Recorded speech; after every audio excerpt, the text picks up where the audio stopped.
आपण दुसऱ्या अध्यायामध्ये ओवीचा क्रमांक पाहिला तर मला वाटतं 151 ओवीपर्यंत आपण आलो, बरोबर. 151 ओवीचा क्रमांक दुसऱ्या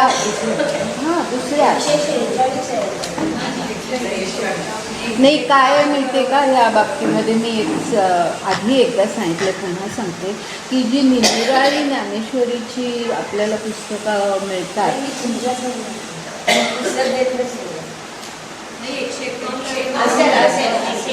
151 तुम्ही कदाचित 146 ओवीचा अर्थ लिहिला असेल आणि त्याच्या पुढे काही लिहिलं नसेल तर त्याच्या पुढे खरं म्हणजे आपण परत पाहिलं होतं, परिपूर्ण हा शब्द मी सांगितला होता. तर परिपूर्ण तर त्यामुळे आपण ते सगळं पाहत 151व्या ओवीपर्यंत आलो आहोत आणि थोडासा मागच्या ह्याचा आढावा घ्यायचा किंवा एकूण विचारांना आपल्या दिशा द्यायची. त्यासाठी आपण असं म्हणू, म्हणजे मला असं म्हणावं असं वाटतं की एकूण ह्या सर्व भागामध्ये आपण जे काही पाहतोय ज्ञानेश्वरांनी सांगितलेलं किंवा गीतेमध्ये असलेलं, ते अशा प्रकारचं विवेचन आहे की अर्जुन रणभूमीवर आहे आणि तिथे आल्यानंतर तो आता मी युद्ध करत नाही म्हणतोय, शस्त्र खाली टाकली आहे आणि त्याला युद्धासाठी तयार करायचं. आणि युद्ध म्हणजे काय हेही मी सांगितलेलं आहे, त्यामुळे आता मी पुन्हा त्या गोष्टी पुन्हा सांगत नाही. पण युद्ध स्व म्हणण्यामध्ये काय अर्थ आहे तो आपण लक्षात घ्यायला पाहिजे.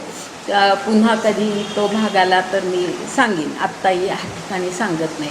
पण एकूण त्याची जी युद्ध करायला तयारी नाही आहे ह्याचं मुख्य कारण काय आहे की कौरव म्हणजे माझ्या स्वजनांना मी कसं मारू एवढंच फक्त नाही आहे. म्हणजे हाही मला वाटतं एकदा उल्लेख मी केला होता की समजा त्या ठिकाणी अर्जुनाच्या समोर दुर्योधन, दुःशासन, शकुनी आणि कर्ण हे 4 माणसं जर समोर पहिल्यांदा त्याला दिसली असती तर कदाचित त्यांनी असं म्हटलंही नसतं की मी युद्ध करत नाही. त्याला समोर दिसले भीष्म आणि द्रोण आणि त्यामुळे त्याच्या एकदम मनामध्ये सगळे विचार निर्माण झाले की मी ह्यांच्यावरती शस्त्र कसं चालवू, की ज्यांची मी सेवा करायची, ज्यांना मी सुख द्यायचं त्यांच्यावरती मी शस्त्र चालवायचं हे मला मान्य नाही. आणि म्हणून त्यांनी शस्त्र खाली ठेवली आणि कृष्णाला आता त्याला तयार करायचं आहे. तर ह्या दुसऱ्या अध्यायामध्ये त्याला कृष्ण जो काही उपदेश करतो आहे तो एकतर संपूर्ण गीतेमध्ये असलेल्या तत्त्वज्ञानाचा थोडा भाग आहे, पण मुख्यतः भगवंतानीच या ठिकाणी सांगितलेलं आहे की मी तुला सांख्य बुद्धी देतोय. आणि सांख्य बुद्धी म्हणजे काय हे मी सांगितलं होतं, पुन्हा एकदा मी त्याचा उल्लेख नंतर करणार आहे शेवटी जेव्हा ह्याचं विवेचन थोडं संपणार आहे त्या वेळेला. पण सांख्य बुद्धी म्हणजे सांख्य दर्शन नव्हे हे मी अगदी स्पष्टपणे सांगितलं होतं, कारण आपली निराळी दर्शनं आहेत आणि त्यापैकी एक सांख्य हे दर्शन आहे सांख्य नावाचं, आणि ते म्हणजे सांख्य बुद्धी नव्हे, त्याच्यामध्ये फरक आहे. अर्थात भगवंतानी जो उपदेश केला आहे त्याच्यामध्ये सांख्य तत्त्वज्ञानाचा भाग आलेला आहे, पण पूर्णतः ते सांख्य तत्त्वज्ञान म्हणजे सांख्य दर्शनातलं तत्त्वज्ञान नाही आहे. आणि ते कुठे वेगळं आहे तो भाग ज्या वेळेला येईल, पुरुष प्रकृती या संदर्भामध्ये ज्या वेळेला आपण विवेचन करणार आहोत त्यावेळेला मी ती गोष्ट स्पष्ट करीन की इथे फरक आहे. सांख्य दर्शन आणि भगवंत जो काही उपदेश करतायत त्याच्यामध्ये जो फरक आहे तो त्या ठिकाणी पडलेला आहे मुख्यतः, अजूनही आहे फरक. तर अशा प्रकारे त्याला सांख्य बुद्धी देत आहेत आणि सांख्य बुद्धी याचा अगदी साधा आणि थोडक्यात अर्थ म्हणजे ज्ञानात्मक बुद्धी. ज्ञानात्मक बुद्धी म्हणजे त्याला ज्ञान देत आहेत, त्याला आध्यात्मिक ज्ञान देत आहेत. त्यांना ती गरज वाटते की अर्जुनाला पुन्हा युद्धाला तयार करायला, कारण अर्जुन म्हणालेला आहे की तुम्हाला धर्म सांग असं म्हणतोय तो. तू मला धर्म सांग. तर धर्म सांग ह्याचं उत्तर देताना नुसतंच तुझं हे कर्तव्य आहे एवढं म्हणून चालणार नाही, तर ते तुझं कर्तव्य का आहे, तू कसं वर्तन करायला पाहिजे, त्याच्या मागे कारण काय आहे हे सांगण्यासाठी त्याला ज्ञान देणं आवश्यक आहे. आणि ती ज्ञानात्मक बुद्धी या ठिकाणी त्या भगवंत अर्जुनाला देत आहेत. आणि आपण जे काही विवेचन केलं त्याच्यामध्ये जो भाग पाहिलेला आहे त्याच्यामध्ये मुख्यतः आपण अशा ठिकाणी आलेलो आहोत की भगवंत अर्जुनाला सांगतायत की तू शरीराचा विचार करू नकोस, तू आत्म्याचा विचार कर. म्हणजे तुझी बुद्धी, तुझे विचार हे आत्मकेंद्रित असू देत आणि ते देहकेंद्रित नसू देत. म्हणजे देहबुद्धी तू सोड, मी वेगवेगळ्या शब्दामध्ये सांगते, तू देहबुद्धी सोड आणि आत्मबुद्धी बाळग. आणि तेव्हाच तुला जे काही तू केलं पाहिजेस हे तुला स्पष्ट होईल, तुझं कर्तव्य काय आहे हे तुला स्पष्ट होईल.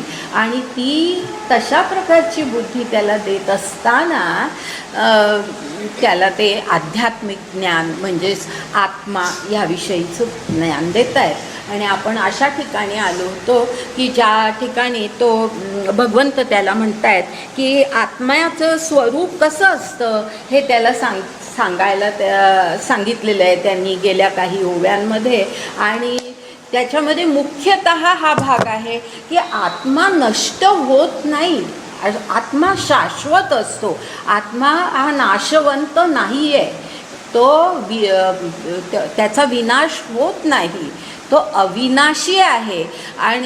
आणि त्याच्यामध्ये आणखीन एक स्पष्टपणे आलेलं आहे ते म्हणजे आत्म्याला शस्त्रांनी छेद होत नाही.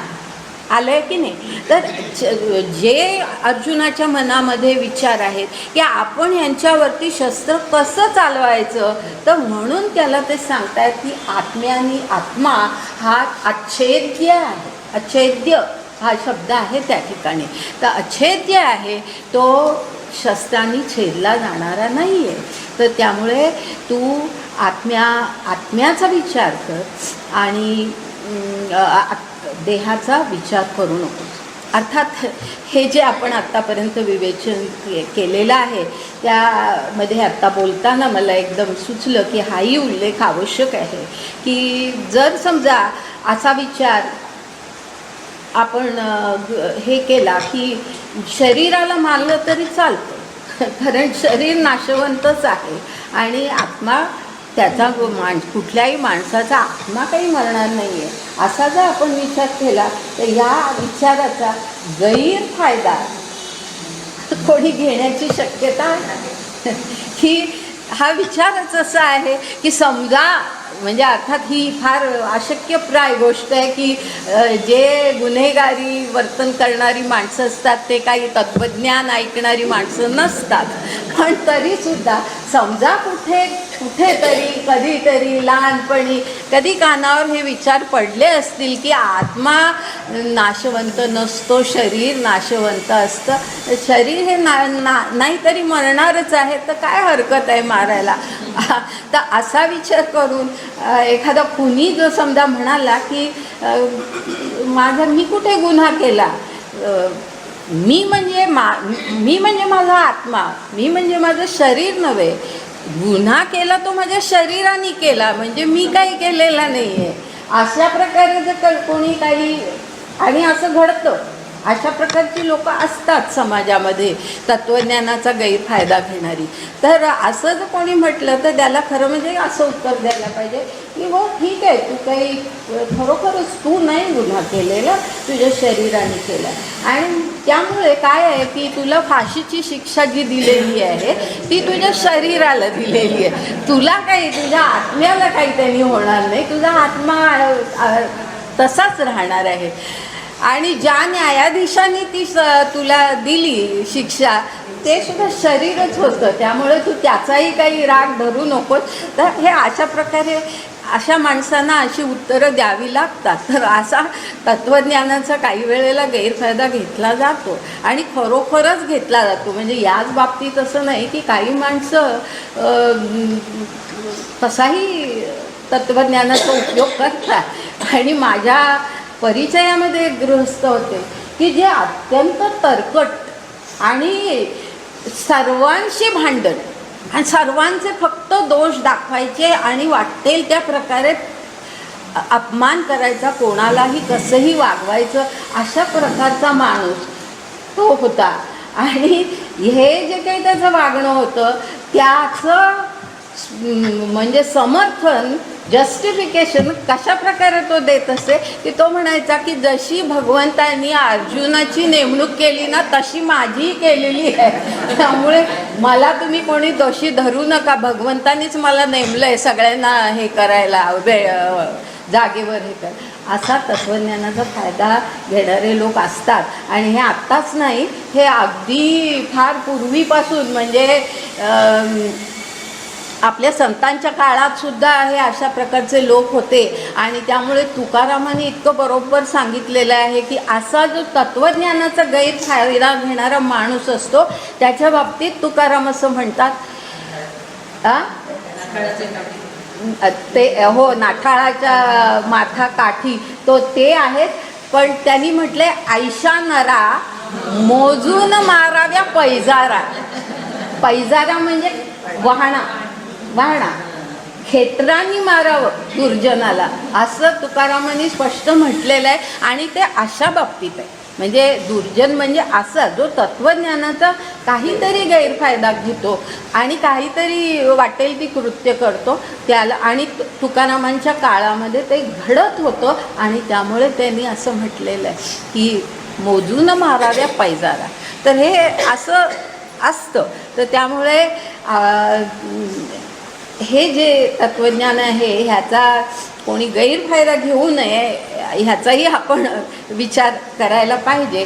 पण आपल्याला तत्त्वज्ञान जे काय देत आहेत भगवंत ह्याला अर्जुनाला ते आपल्याला कळलं पाहिजे आणि ते आपण पाहतो. तर आत्तापर्यंत त्यांनी आत्म्याबद्दलचं आणि शरीर आणि आत्मा ह्याच्यामध्ये काय फरक आहे वगैरे वगैरे हे सगळं सांगून त्याला अगदी असंच सांगितलं आहे की तू म्हणजे असा जर नीट विचार केला की आत्मा हा सकळात्मक, शेवटची ओवी पहा 151 अर्जुना ऐसा जाणावा हा सकळात्मक देखावा, मग सहजे शोकू आघवा हरेल तुझा.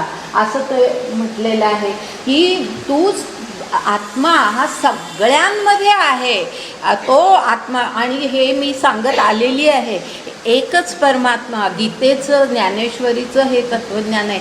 एकच परमात्मा, एकच आत्मा आणि तोच सर्वांमध्ये असतो. आपण जे आत्मा, ह्याचा आत्मा आणि त्याचा आत्मा वगैरे असं म्हणतो त्याचा अर्थ काय, किंवा त्या दिवशी तुम्ही म्हणालात की आत्म्याला गुण चिकटतात वगैरे, त्याचा खरा अर्थ काय हे आपण ज्या वेळेला त्या संदर्भामध्ये विवेचन करू त्यावेळेला आपण ते स्पष्टपणे पाहूया. पण ह्या ठिकाणी आत्तापर्यंत जे आपण पाहिलं आहे त्यामध्ये हा अर्थ आपण लक्षात घ्यायचा आहे की इथे असं म्हटलेलं आहे सकळात्मकू देखावा, म्हणजे तो आत्मा सर्वांमध्ये आहे आणि त्यामुळे तुला शोक करण्याचं काही कारण नाही. आत्मा हा जिवंत राहतच असतो, तो शाश्वत असतो.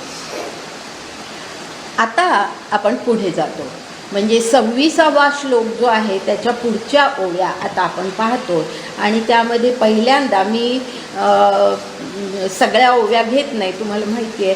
ज्या ओव्या घेणार आहे त्याच्यामध्ये 152 आणि 153 ह्या पहिल्यांदा मी सांगते आहे आणि त्यानंतर 158वी ओवी. मधल्या ओव्या सांगत नाही कारण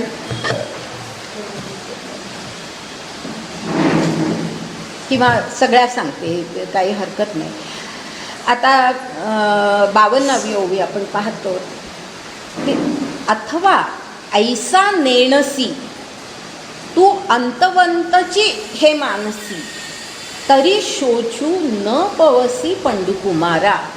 पंडुकुमरा अथवा ऐसा नेणसी.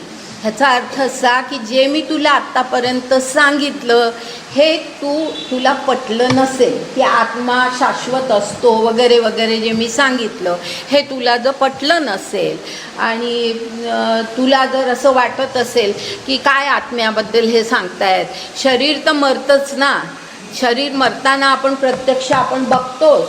म्हणजे माझ्यासमोर जे भीष्म आहेत, जे माझ्यासमोर द्रोण आहेत, त्यांचं मृत शरीर मला बघावं लागणार आहे.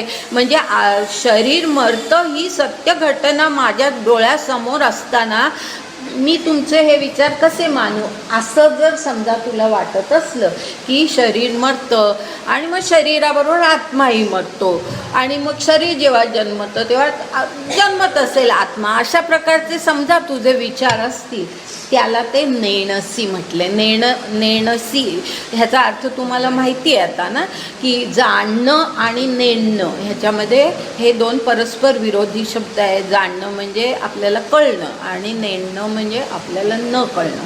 तर समजा हे तुला कळलं नाही, मी आत्ता जे सांगतोय हे तुला कळलं नाही किंवा तू हे मानत नसलास, हे तुला पटत नसलं आणि पुढे काय म्हणतायत, तू अंतवंतची हे मानिसी.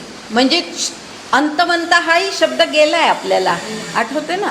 अंतवंत म्हणजे नाशवंत, ज्याचा अंत होतो तो अंतवंत, नाशवंत. म्हणजे तू जर समजा शरीर नाशवंत आहे, आत्माही नाशवंत आहे असं जर समजा मानत असशील, तू अंतवंतची मानसी हे मानिसी, तरी शोचू न पवसी पंडुकुमारा.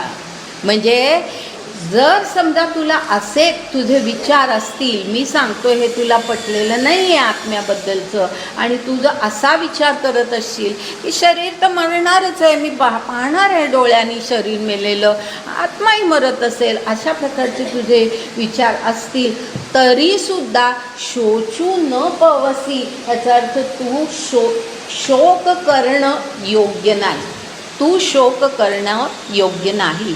शोचू न पवसी म्हणजे तू शोक करू नकोस किंवा शोक करणं योग्य नाही.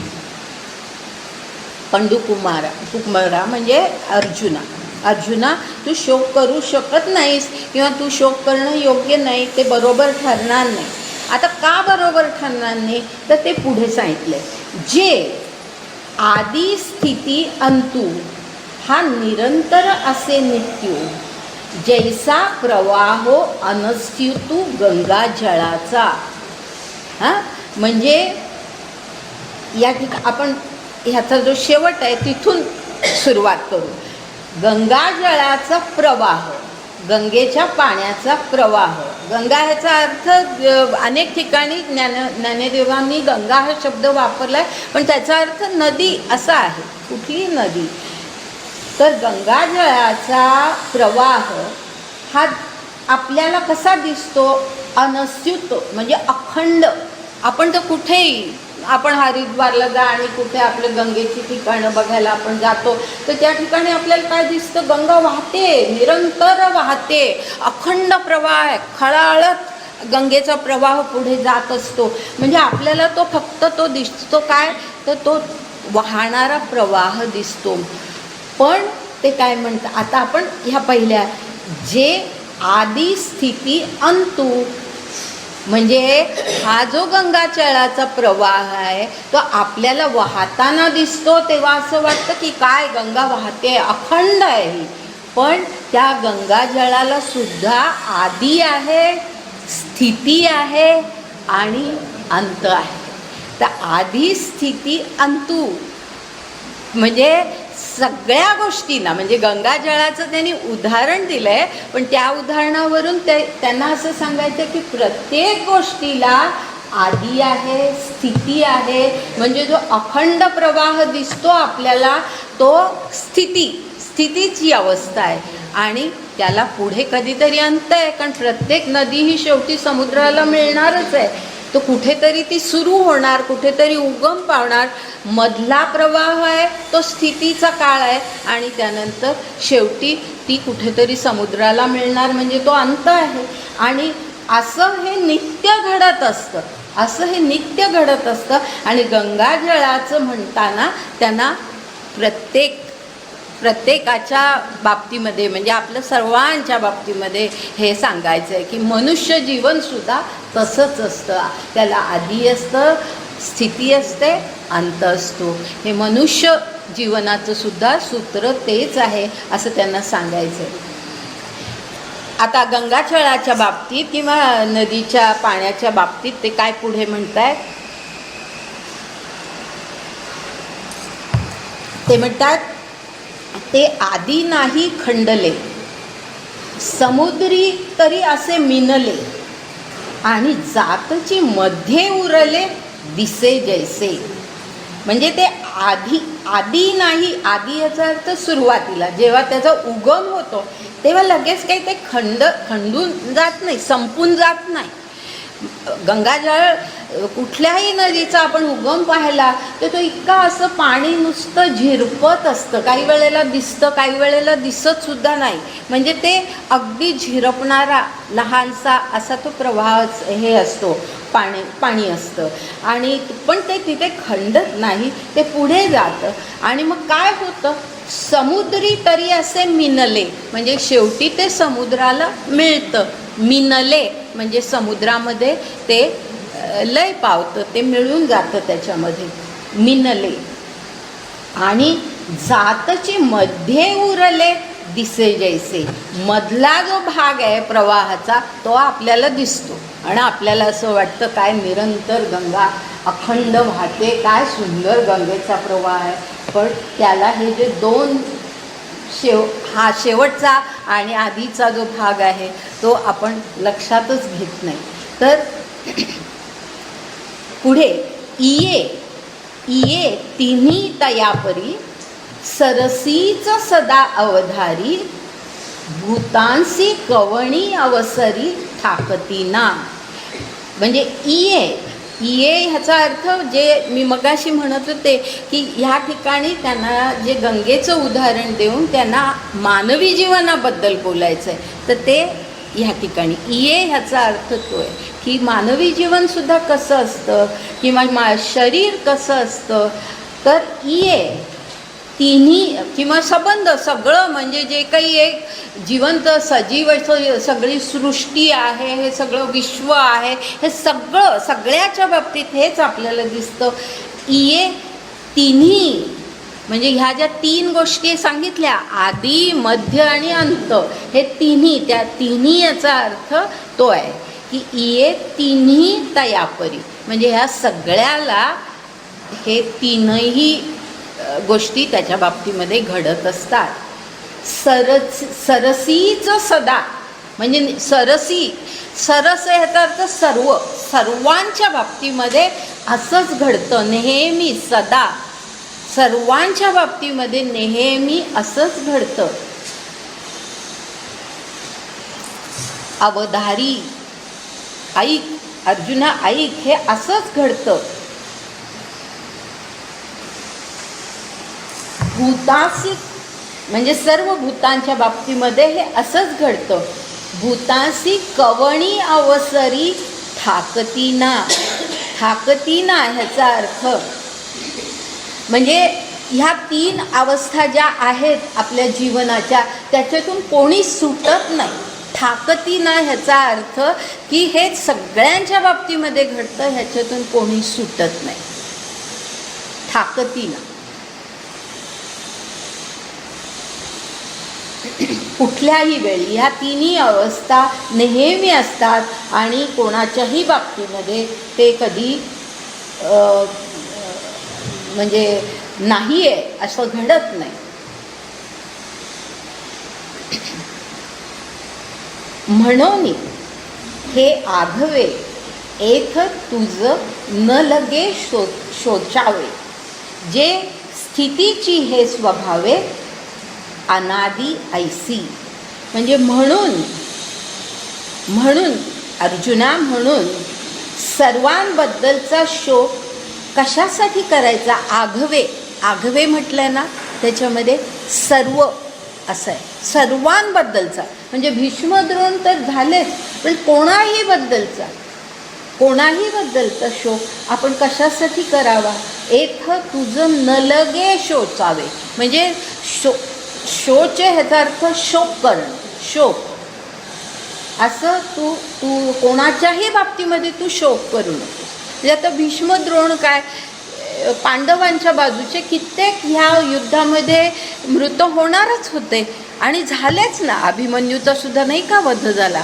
तर असे कित्येकांचे वध, कित्येकांचे मृत्यू इथे होणार आहे. पण कोणाच्याही बाबतीमध्ये असा शोक करणं योग्य नाही, तू करू नकोस असं तो. जे स्थितीची हे स्वभावे अनादी ऐसी, म्हणजे अनादी काळापासून ही स्थिती, ह्याचा अर्थ म्हणजे ही परिस्थिती की जन्म आहे आणि मृत्यू आहे, दोन्ही जे घडणारच आहे. जन्म आहे, मृत्यू आहे, हे सगळ्यांच्या बाबतीमध्ये स्वभावे म्हटलंय, म्हणजे स्वाभाविकरित्या, हे अगदी स्वाभाविकरित्या, नैसर्गिकरित्या हे घडणारच आहे. स्वभावतः हे घडणारच आहे. कोणीही ह्याच्यातून वाचणार नाही. आणि हे अनादी काळापासून हे असंच घडत आलेलं आहे. हे काही आत्ता घडतंय असं नाही, अनादी काळापासून हे असंच घडत आलेलं आहे.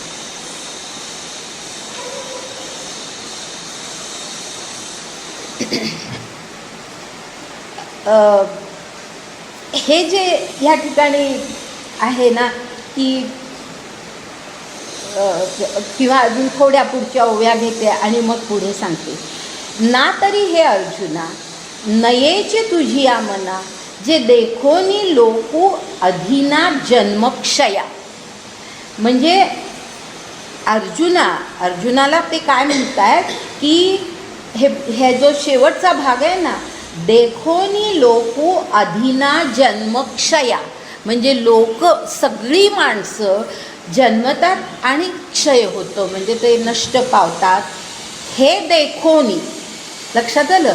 हे पाहून ह्याचाच तू फक्त विचार करतोयस, ह्याचाच तू विचार करतोयस आणि म्हणजे ह्याचा तू विचार करत नाही आहे. सगळी माणसं ही जन्म आणि क्षय त्यांचा होणारच आहे. नयेची तुझी या मना असं जे म्हटलंय ना, त्याचा अर्थ हा आहे की हे तू लक्षात घेत नाही आहेस की सगळ्यांच्या बाबतीमध्ये हेच घडणार आहे. हे तू लक्षात घेत नाही. तुझ्या मनामध्ये तू हा विचारच करत नाही आहेस, तुझ्या बुद्धीमध्ये हा विचार येतच नाही आहे. नयेची तुझी या मना म्हणजे तुझ्या लक्षात ही गोष्ट येत नाही आहे, पण तुझ्या ती लक्षात आली पाहिजे. तरी येथ काही तुझं शोकासी कारण नाही, जे जन्म मृत्यू हे पाही अपरिहर. म्हणजे हे बघ, हे सगळं लक्षात घेऊन तुझं शोकासी कारण नाही, म्हणजे तुला शोक करण्याला काहीही कारण नाही आहे. जे जन्म मृत्यू हे पाही अपरिहर, म्हणजे अपरिहार्य. अपरिहार्य म्हणतो ना आपण, इनएव्हिटेबल. It's an inevitable. कोणी जन्मलेलं मरणारच आहे, हे अपरिहार्य आहे. तर हे जन्म मृत्यू हे पाही अपरिहर, म्हणजे हे अपरिहार्य आहे. ह्याचा तू विचार कर आणि म्हणून तू शोक करू नकोस. आता हे जे विचार आहेत ना, ह्याच्या बाबतीमध्ये कबीराचा एक अत्यंत सुंदर दोहा आहे आणि तो मला इथे सांगावासा वाटतो. या ठिकाणी कबीर असं म्हणतात, शोक उसी का कीजिए. मी आधी सांगते, तुम्हाला लिहायचं असेल तर नंतर लिहून घ्या, आधी मी समजावून सांगते. शोक उसी का कीजिए जो अनहोनी हो, अनहोनी होय. शोक उसी का कीजिए जो अनहोनी होय. म्हणजे कशाचा शोक करायचा की अनहोनी, म्हणजे जे कधी घडणं शक्यच नाही, ते जर समजा घडलं तर त्याचा शोक करायचा. अनहोनी याचा अर्थ शक्यच नाही, ही गोष्ट घडणंच शक्य नाही असं जर सगळ्यांची खात्री असेल आणि ती गोष्ट घडली तर त्याचा शोक करणं साहजिक आहे. की बाबा असं कसं झालं असं वाटेल आपल्याला. तर शोक उसी का कीजिए जो अनहोनी होय. आणि पुढे कबीर म्हणतात अनहोनी होती नाही. आता अनहोनी जेव्हा आपण त्याला म्हणतो त्यावेळेला ती गोष्ट घडतच नाही ना. म्हणजे अनहोनी जी काही गोष्ट आहे ती कधी घडतच नाही, म्हणूनच त्याला अनहोनी म्हटलेलं आहे. तर अनहोनी होती नाही, होनी सो होय. शेवट पा कसा आहे, होनी सो होय. अरे जे घडणारच आहे ते काय तू काय थांबवू शकत नाही आहेस ना, कोणीच त्याला थांबवू शकत नाही आहे. म्हणजे हे मृत्यूच्या बाबतीत आहे की मृत्यू काही कोणी थांबवू शकत नाही. घडायचं ते घडणारच आहे. ज्या वेळेला घडायचं त्यावेळेला, ज्या पद्धतीने घडायचं त्या पद्धतीने ते घडणारच आहे. तर होनी सो होय, घडू दे. होनी आहे ती घडणारीच गोष्ट आहे, होऊ दे मग ती. आपण काही त्याला रोखू शकत नाही, करणार काय मग. तर अनहोनी होती नाही, होनी सो होय. किती सुंदर शब्द आहे. आणि तो हाच विचार आहे की नाही. ते म्हणून भगवंत सांगतायत त्याला की तू शोक करू नको. मृत्यू हा अटळ आहे, तो काही आपण टाळू शकत नाही. तू नाही मारलंस तर भीष्मांचा काही कधी मृत्यू होणार नाही आहे का, द्रोणांचा कधी मृत्यू होणार नाही आहे का, हे पहिल्यापासून त्याला सांगत आलेलं आहे. तर कबीराचा दोहा पुन्हा एकदा सांगते. शोक उसी का कीजिए जो अनहोनी होय. अनहोनी होती नहीं, होनी सो होय.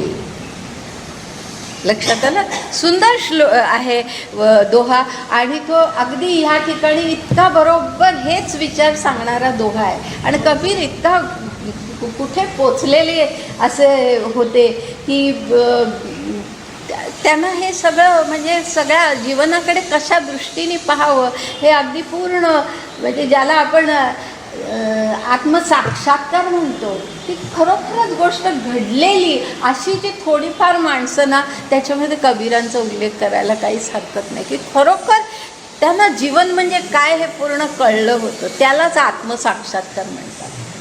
तर असं आपण 158 ओवी संपवली. आता आपण पुढे जातो आणि त्याच्या पुढचा 27वा श्लोक आहे. त्या श्लोकाकडे आपण आता जातो आहोत. आणि त्या श्लोकाच्या ज्या ओव्या आहेत त्याच आपण फक्त पाहणार आहोत. आणि त्या ओव्या अशा आहेत, फार सुंदर शब्द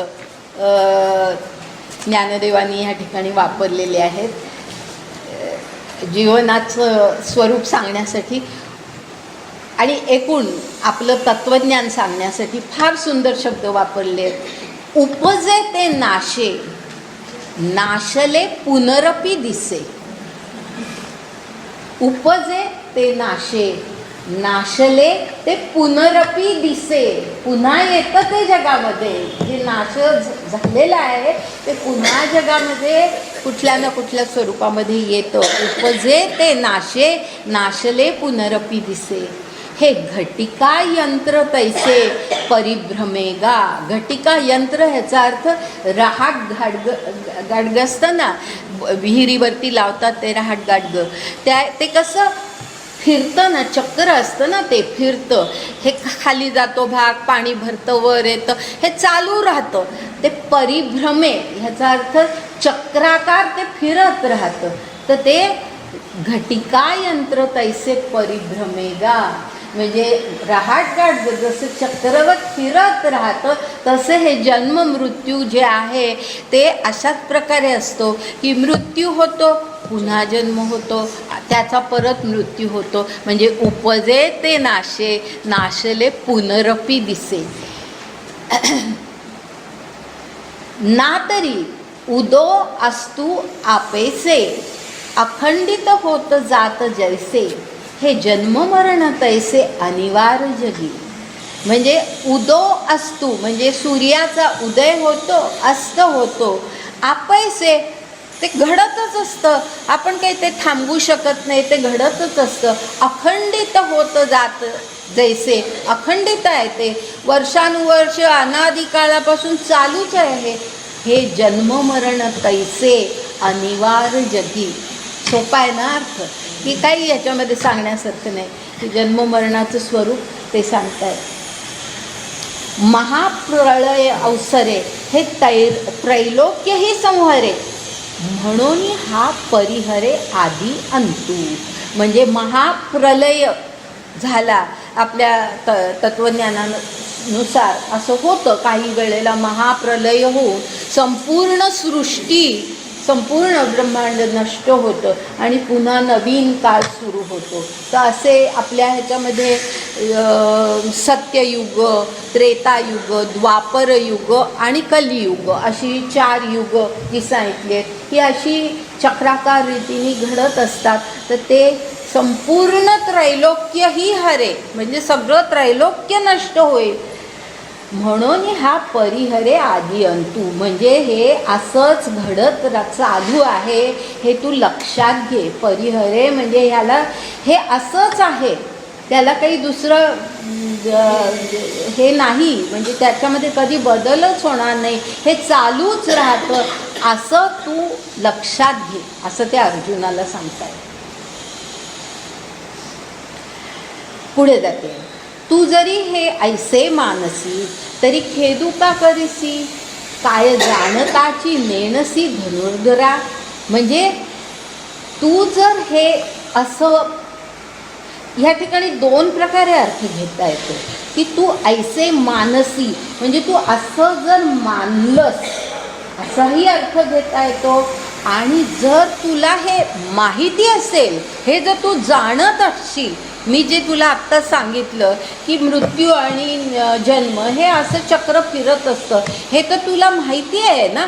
म्हणजे हे जर तू जाणत असशील असाही अर्थ तिथे मानसी ह्या शब्दाचा दोन्ही प्रकारे अर्थ घेता येतो. आणि पुढचा जो भाग आहे ना, त्या दृष्टीने हा दुसरा अर्थ जास्ती मला बरोबर वाटतो, की जर तुला हे माहिती असेल, जर हे तू जाणत असशील तरी खेदू का करसी. म्हणजे मग तुला कशाला खेद होतोय, मग कशाला तुला शोक तू करतोयस त्यांच्या मृत्यूबद्दलचा, म्हणजे होणाऱ्या मृत्यूबद्दलचा. आणि पुढे त्याला थोडं डिवचलंय, काय जाणताची नेणसी धनुर्धरा. म्हणजे जाणताची, अरे धनुर्धरा तू जाणतायस, तू शहाणा आहेस, ते त्याला म्हणतायत तू शहाणा आहेस, तू जाणणारा आहेस सगळं, मग असा नेणसी असा तू का आहेस. म्हणजे जाणत्यानी अजाणतेपणा कशाला करावा, तुला सगळं कळतंय, तू शहाणा आहेस. म्हणजे त्याचं स्वरूपही दाखवत आहेत ते त्या ठिकाणी, की अर्जुन कसा होता, तर अर्जुन हे जाणत होता, हेही त्यांना माहिती आहे. तर तू जाणता आहेस ना, मग वेड्यासारखा, आपण म्हणतो ना एखाद्या मुलाला, अरे किती शहाणा मुलगा आहेस तू, कशाला वेड्यासारखा असं करतो. तसंच आहे ते, की तू जाणता असून नेणत्यासारखा कशाला करतोस असं म्हणतायत ते. आता हा जो विचार आहे ना, या ठिकाणी आपण लक्षात घ्यायचं आहे की ह्या ठिकाणी स्पष्ट उल्लेख कशाचा आहे, तर पुनर्जन्माचा आहे ना. उपजे ते नाशे, नाशले पुनरपी दिसे. स्पष्टपणे पुनर्जन्माचा उल्लेख या ठिकाणी आहे. भगवंत त्याला ते सांगतायत की पुनर्जन्म होतो, म्हणजे ते नाश झालेला जे शरीर आहे ते शरीर जरी नाश झालं तरी तो आत्मा पुन्हा कुठेतरी दुसऱ्या रूपामध्ये येणारच आहे. म्हणजे पुनर्जन्माची त्याच्यामध्ये कल्पना आहे. यापूर्वी एकदा मी पुनर्जन्माबद्दल बोलले होते, आठवत असेल तुम्हाला की मी बोलले होते, परंतु काही जरा नंतर कोणी येतं आहे म्हणून मी काही गोष्टींचा, किंवा काही आधी कदाचित सांगितल्या नसल्या अशा काही गोष्टींचा उल्लेख करते. की आपलं जे हिंदू तत्त्वज्ञान आहे, या हिंदू तत्त्वज्ञानामध्ये ही पुनर्जन्माची कल्पना ही सगळ्यांनी मान्य केलेली आहे. म्हणजे आपल्या हिंदू एकूण तत्त्वज्ञानामध्ये अनेक संप्रदाय आहेत, कारण आपल्या समाजामध्ये हिंदू कल्पनेनुसार विचारांचं स्वातंत्र्य पहिल्यापासून दिलं गेलं आणि त्यामुळे अनेक संप्रदाय आपल्या समाजामध्ये आहेत की नवीन संप्रदाय किंवा नवीन विचार कोणी मांडला तर तो लगेच नष्ट करायचा असं नाही आहे. आपली वृत्तीच ती नाही आहे. आपण सर्व समावेशक अशी वृत्ती पहिल्यापासून आपल्या संस्कृतीमध्ये आहे आणि त्यामुळे अनेक संप्रदाय आपल्या समाजामध्ये होऊन गेले आहेत किंवा होते. आणि अशा अनेक संप्रदायांचा जरी आपण विचार केला तरी आपल्याला असं दिसतं की सगळ्या संप्रदायांनी पुनर्जन्माची कल्पना मान्य केलेली आहे. ह्याला एकच अपवाद आहे आणि तो म्हणजे माहीत आहे, चारवाक. चारवाक हा एकच त्याला अपवाद आहे ह्या कल्पनेला की जे नष्ट होतं तो आत्मा पुन्हा जन्मतो ही कल्पना चारवाकाला मान्य नाही.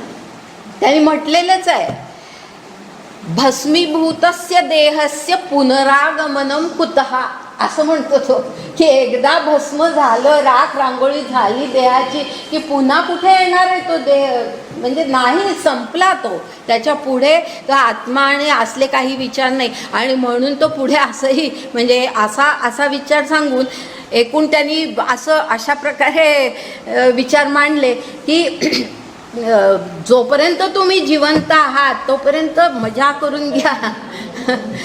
यावत जीवम सुखम जीवेत, तो म्हणतो यावत जीवम सुखम जीवेत ऋणम कृत्वा घृतम पिबेत. म्हणजे ऋण काढा, कर्ज काढा, काही करा, चोऱ्यामाऱ्या करा.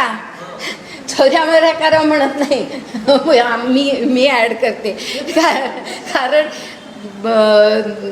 हा चारवाक हा पूर्वीच्या काळी जन्मला त्यावेळेला चोऱ्या वगैरे होत नसत आणि त्यामुळे चोऱ्या माऱ्या करा असं त्यांनी म्हटलेलं नाही आहे. कदाचित आत्ता जन्मला असता तर म्हणाला असता की चोऱ्या माऱ्या करा, लाचलुचपत घ्या, कुठली तरी राजकारणातली एक खुर्ची मिळवा, भरपूर पैसा करा, सगळं म्हटलं असतं त्यांनी त्याच्या श्लोकामध्ये. तर एकूण काय की सुखाने जगा असं त्यांनी म्हटलं. कारण का हे एकच जीवन आहे, त्याच्या पुढे कुठे काय आहे आपलं.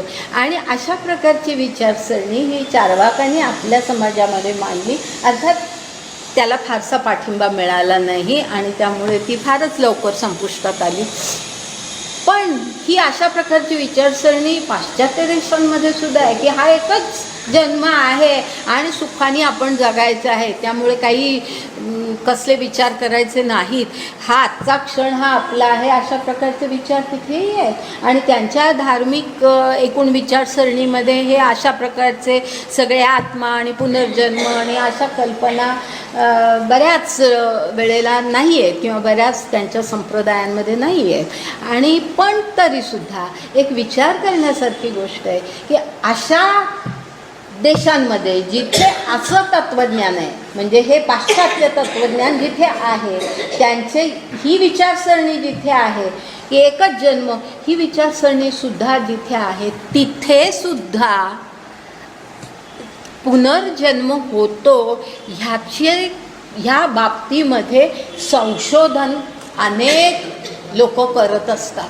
कारण असे कुठेतरी नमुने आढळतात की व्यक्तीला आपला काहीतरी मागचा जन्म आठवतो की मी इथे होतो आणि तिथे जाऊन बघितलं तर खरोखरच तशीच वस्तुस्थिती दिसते.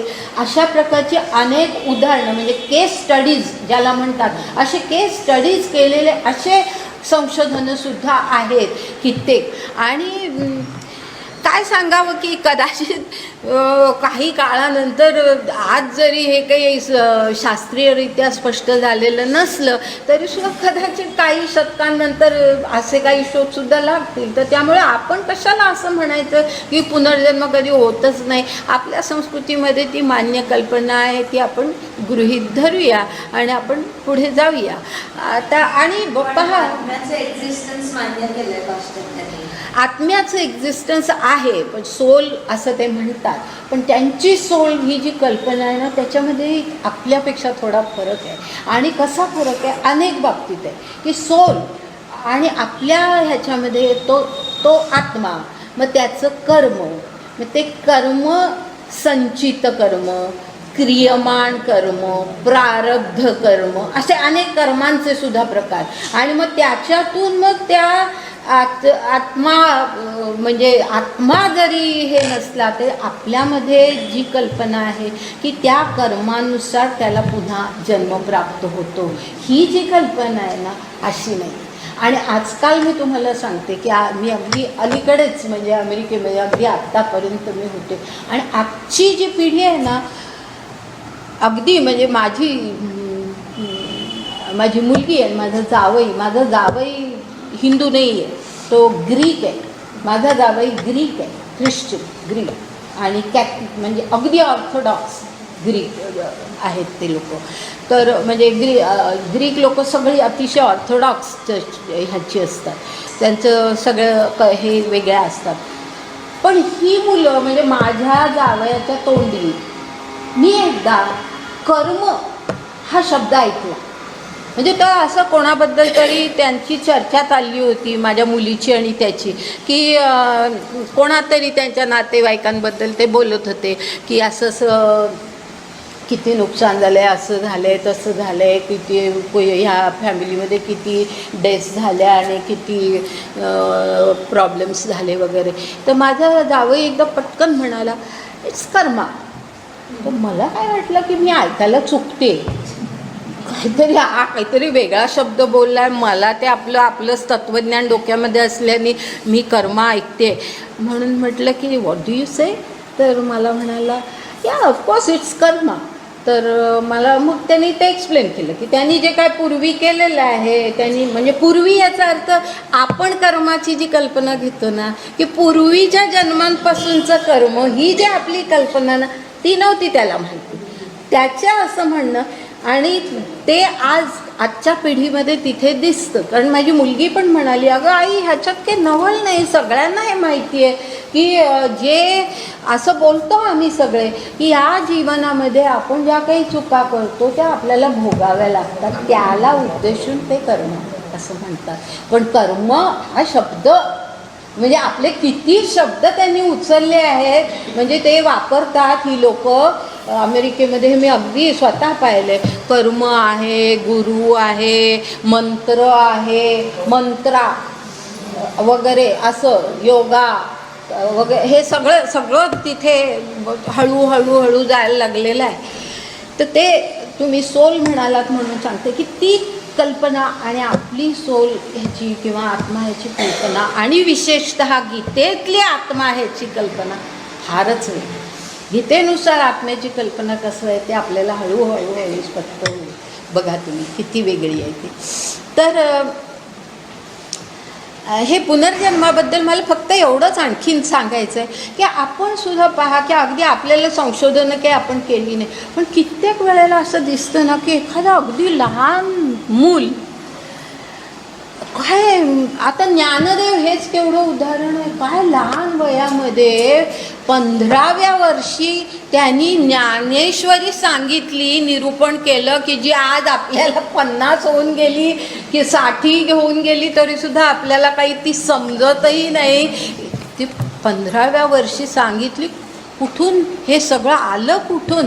काहीतरी पूर्वजन्माचं त्याच्यामध्ये असेल. आता त्याचं काही वेळेला असं स्पष्टीकरण केलं जातं की त्यांना काय म्हणतो आपण, शब्द एकदम गेला,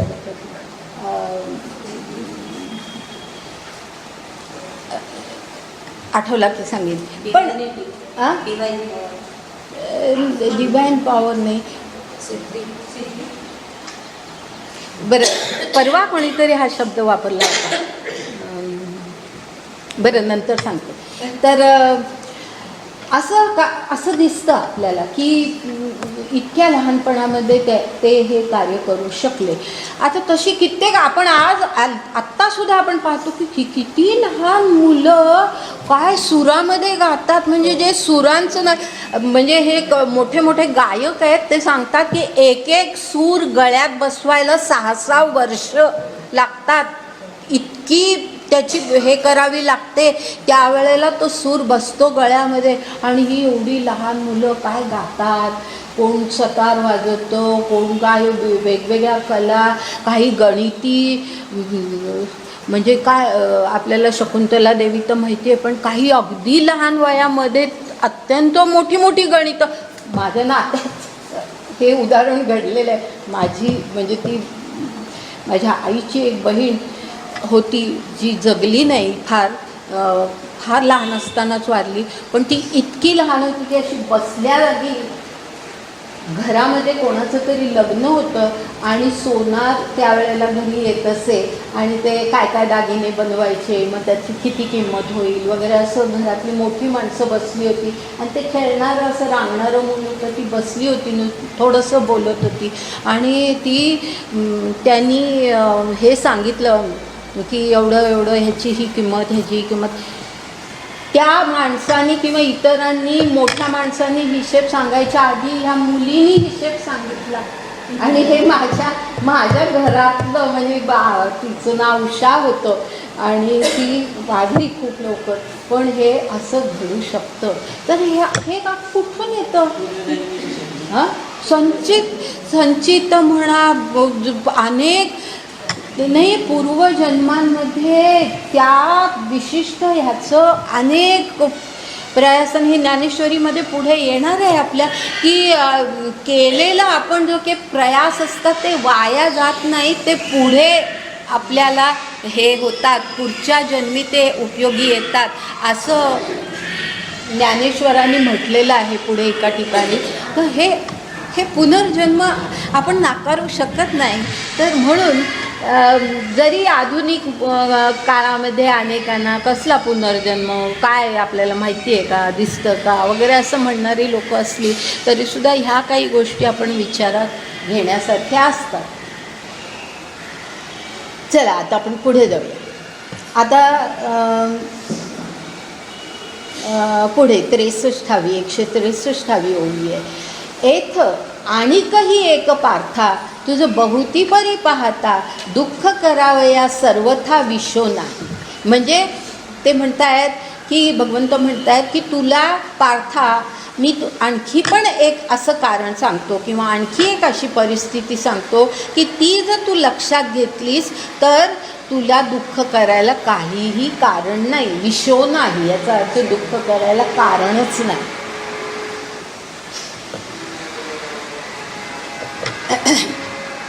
आता ते काय आहे, काय पुढे सांगतात ते, जे समजते इये भूते जन्मा आदी अमूर्ते, मग पातली व्यक्ती ते जन्मलेया.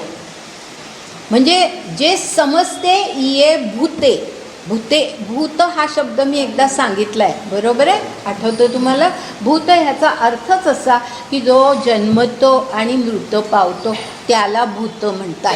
म्हणून भूत मात्र असं म्हटलं की त्याचा अर्थ सगळ्यांचा त्याच्यामध्ये, म्हणजे माणसं, सगळे प्राणी, सगळी सृष्टीसुद्धा, पर्वत, डोंगर, नद्या, हे सुद्धा काही कायमचं नसतं, त्याच्यातही जन्म आणि मृत्यू हे घडत असतं.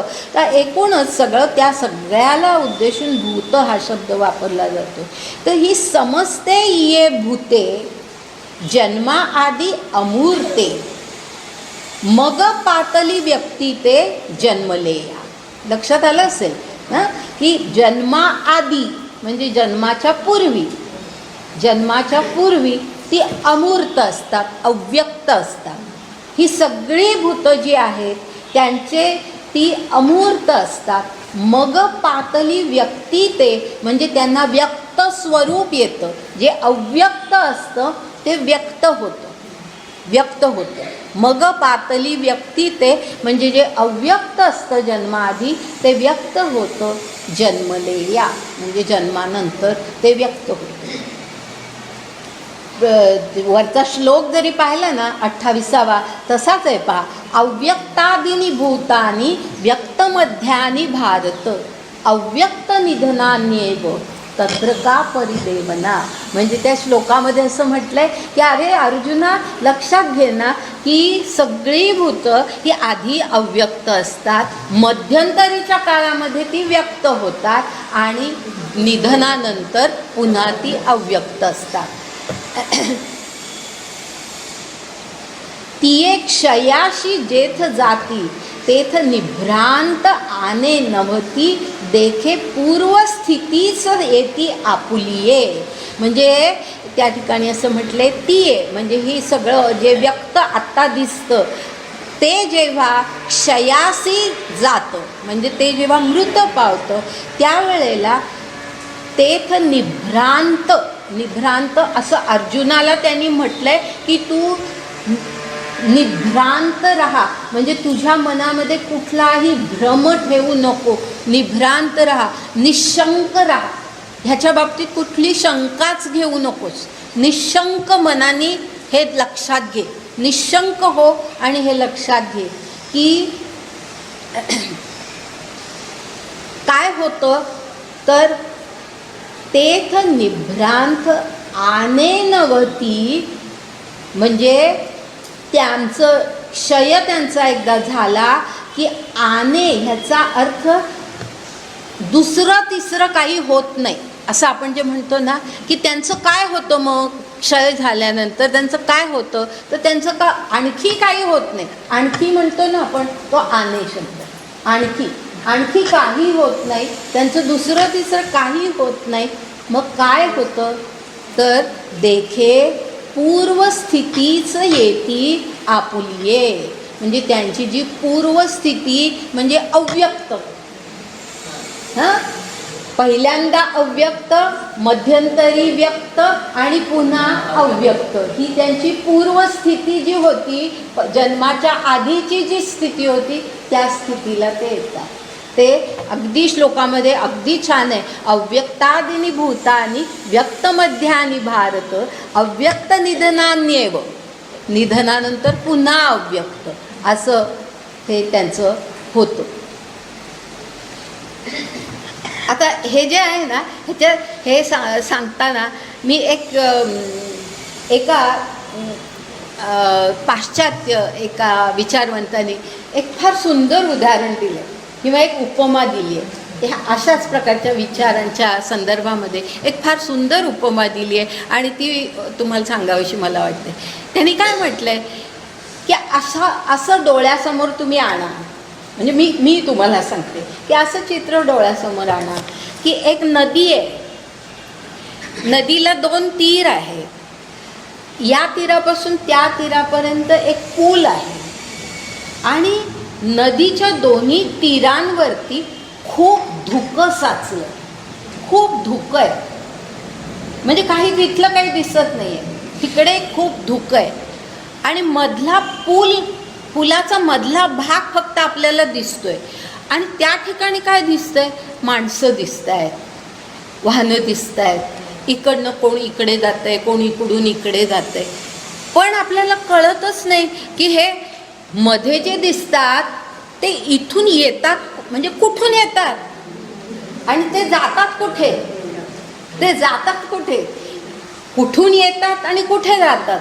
इकडे ते अव्यक्त आहेत, धुक्यामुळे ते दिसतच नाही आहेत, ते अव्यक्त आहेत की बरोबर ह्याला लागू होणारं ते चित्र कल्पना आहे बघा की इथे अव्यक्त आहे, आधी अव्यक्त आणि नंतरही अव्यक्त, मध्ये फक्त व्यक्त. तसं ते त्यांनी म्हटलेलं आहे की या तिथे धुक्यामुळे इकडचं काही दिसत नाही, तिकडचं काही दिसत नाही, मग ही पुलावरची माणसं येतात कुठून आणि जातात कुठे. तसं आपल्यालाही वाटतं की अरे हा देह जन्मला, आपण म्हणतो आत्मा, हा आत्मा आला कुठून आणि मृत्यूनंतर हा आत्मा जाणार कुठे, काय माहिती आहे आपल्याला, काहीच माहिती नाही. सगळी दोन्ही बाजूला धुकं आहे, आपल्याला काही कळत नाही आहे. तर तोच विचार या ठिकाणी आहे की पूर्वस्थितीला ते येतात. पुढची ओवी, येर मध्ये जे प्रतिभासे ते निद्रिता स्वप्न जैसे तैसा आकारू हा मायावशे सत्स्वरूपी. म्हणजे येर म्हणजे ह्यांच्या बाबतीमध्ये जे काय होतं मध्यंतरी जे दिसतं आपल्याला व्यक्त स्वरूप जे दिसतं ते काय आहे, तो प्रतिभास आहे. प्रतिभास आहे, तो आभास आहे. मध्यंतरी व्यक्त जे दिसतं ना तो आभास आहे. हे इथे आलं तत्वज्ञान आपलं हिंदूंचं, की ते मध्यंतरी जे व्यक्त स्वरूप दिसतं तो आभास आहे, तो प्रतिभास आहे.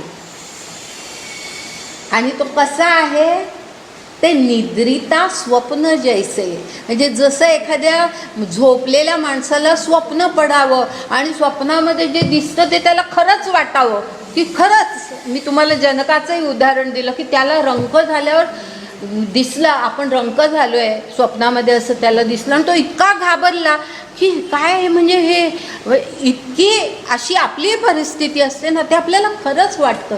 तर निद्रिता स्वप्न जैसे तैसा आकारू, म्हणजे हे जे व्यक्त स्वरूप आहे तैसा आकारू हा मायावशे सत्स्वरूपी, जे जे खरं स्वरूप आहे. आणि खरं स्वरूप काय, आत्मा. आपलं खरं स्वरूप आत्मा, शरीर नव्हे. तर जे दिसतंय मध्यंतरी ते शरीर आहे, तो आभास आहे. आणि माया त्याला म्हटले, माया म्हटले त्याला. मायावशे म्हणजे आपण मायेला वश होतो आणि आभासालाच खरं म्हणतो आणि म्हणून आपण तेच खरं आहे असं मानतो. तर असं त्यांनी म्हटलेलं आहे, मायावशे.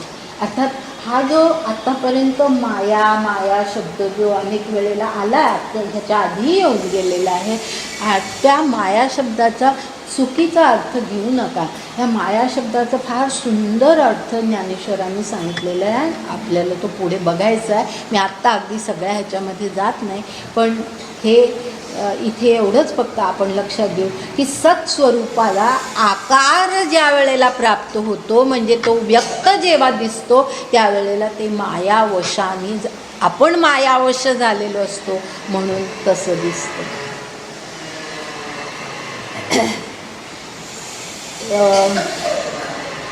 ना तरी पवने स्पर्शिले नीर पढियासे तरंगाकार का परापेक्षा अलंकार व्यक्ती कनकी.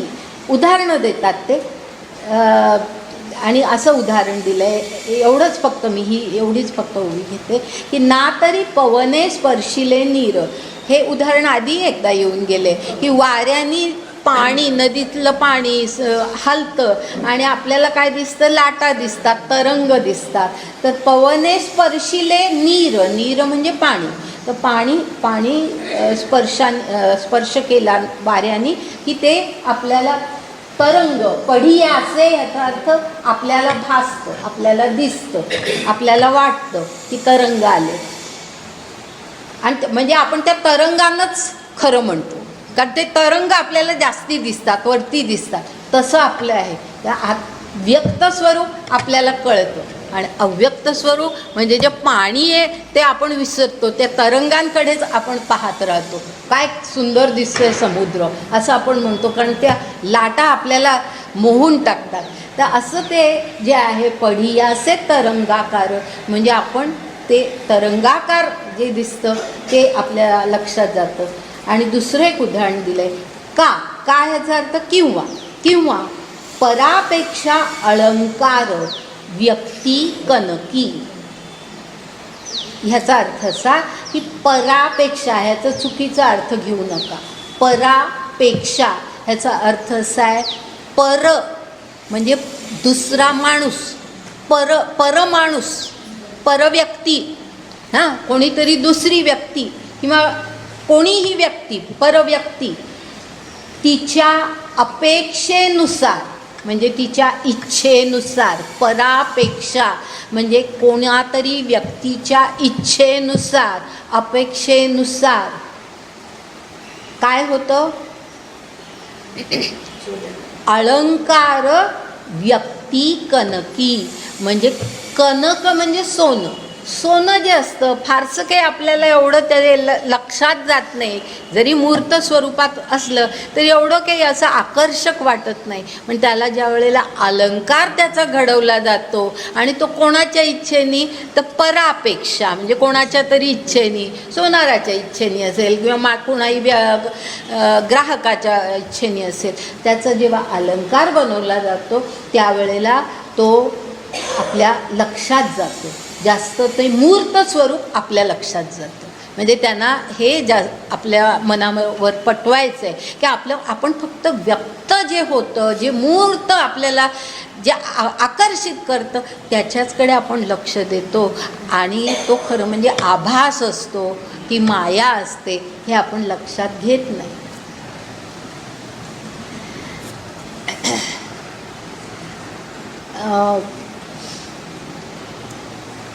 बरं, पुढची यो मी घेते, कारण नाहीतर हे होणार नाही. तैसे सकळ हे मूर्त जाणपा माया कारित, जैसे आकाशी बिंबत अभ्रपटळ.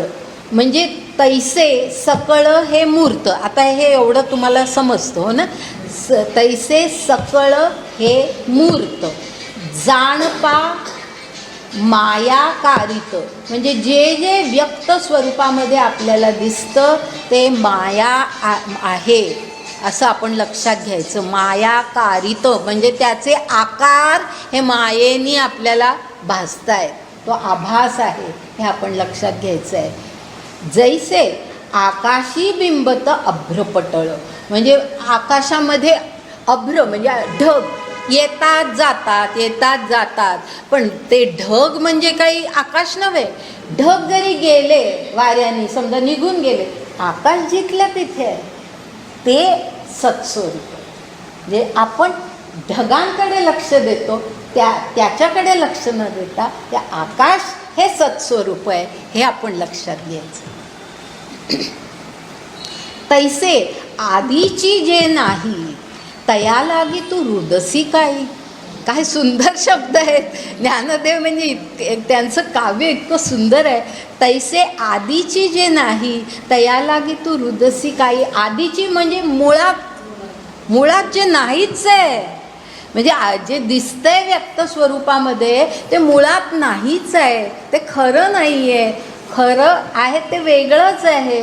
आणि त्यात तू फक्त त्या जे मूर्त स्वरूपामध्ये दिसतंय, म्हणजे भीष्म द्रोणांचं शरीर तुला दिसतंय, त्याच्याचकडे तू फक्त बघतोयस.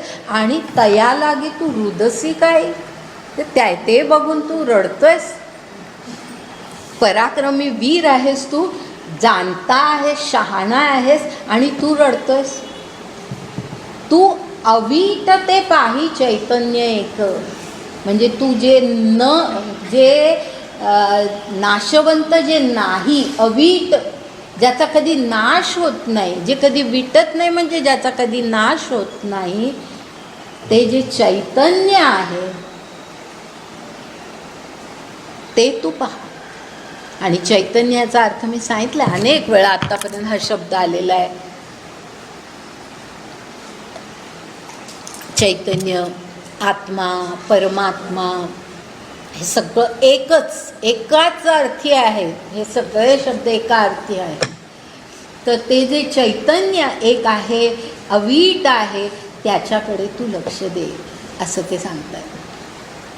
आता इथे जर असं थोडं वेगळं एक गोष्ट सांगते.